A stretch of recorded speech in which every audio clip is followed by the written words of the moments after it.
Yeah. So, somewhere between February the 28th and March the 1st, I celebrated another birthday. Yeah, I'm a leap year baby. But you know what? Yeah, thank you. What I don't understand is why so many people come up to me and say, were you really born on February 29th? I mean, who lies about the day they were born on? I mean, you might lie about the year, but the day? And if you were going to lie about a day, how many in here would pick the 29th of February? Oh, come on now, tell the truth. I mean, I'm sure all the little kids all across America are saying, oh, I wish that I had a birthday that only came once every 4 years. Not. You know, when I was 8 years old, when I was a kid, everybody kept telling me, you're only 2. I was ready to punch somebody's lights out. But I didn't do it. Now, since we're talking about being born, how many of you remember when you first were told about the facts of life? Anybody remember that? The birds and the bees? Oh, yeah. Yeah. Now, how many of you were lied to? I know I was. I thought I was a girl. You poor baby. Let me be the first to tell you you're not a girl. But you know, seriously, sex was not something that was talked about in my household. And the one time I asked my mom about where babies came from, she told me, the mommy's stomach. And I looked at her and I said, well, I sure don't understand how I fit down your throat.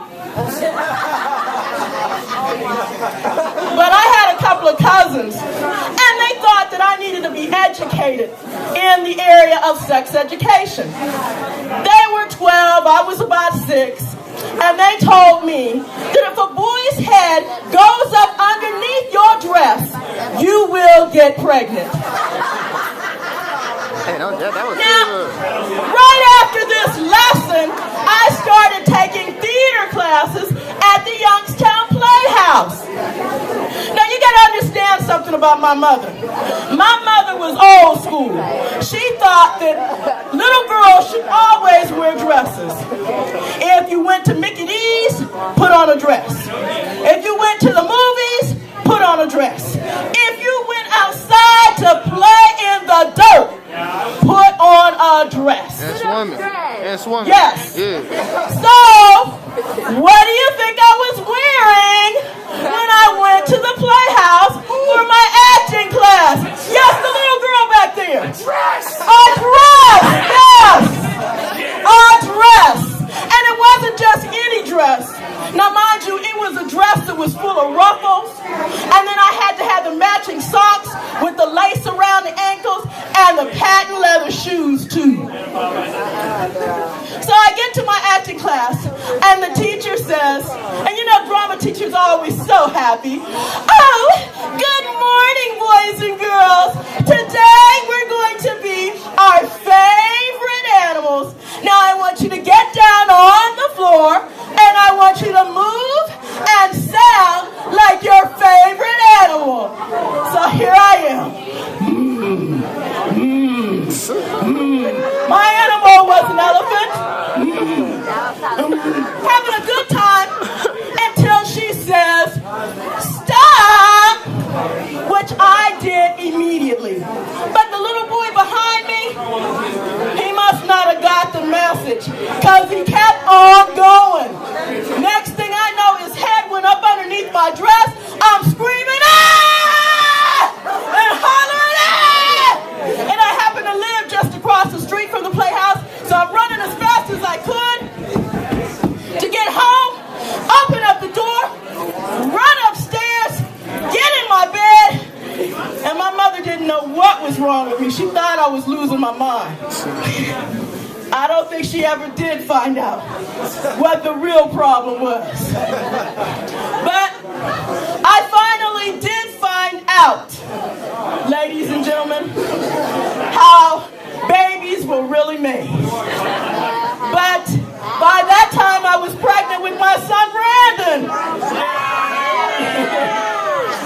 You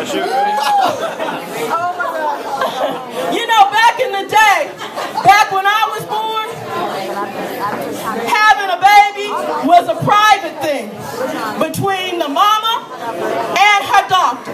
Yes, what they would do is they knock your butt out, and when you woke up, you had a baby. But nowadays, everybody and their mama is involved, and all fathers are expected to play an active role. Now, around about this time, one of my husband's co-workers, his wife was having a baby, and he had the opportunity to cut the umbilical cord.